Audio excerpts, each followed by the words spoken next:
Ragazzi che vogliono mettersi a disposizione della comunità, ragazzi che vogliono rimanere in Italia e in Veneto non solo a studiare ma anche a lavorare.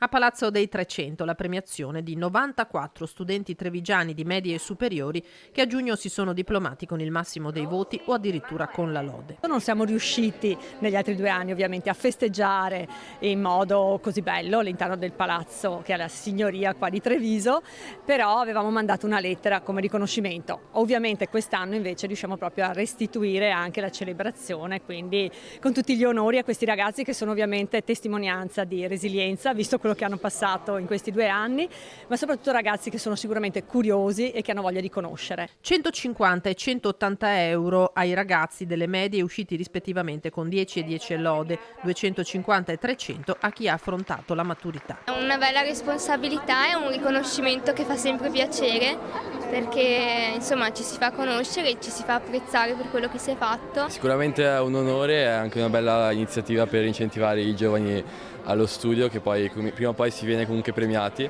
quindi sicuramente importante e noi siamo onorati di essere qui oggi per Treviso, per la nostra città.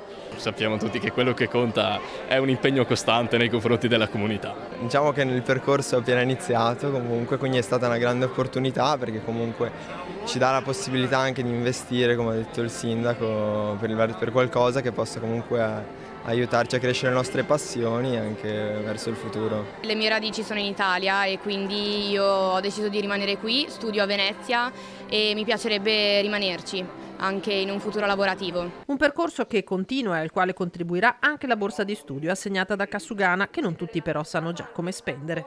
Per ora li risparmio, li metto da parte. Vedi i ragazzi che bravi che sono. Bravi.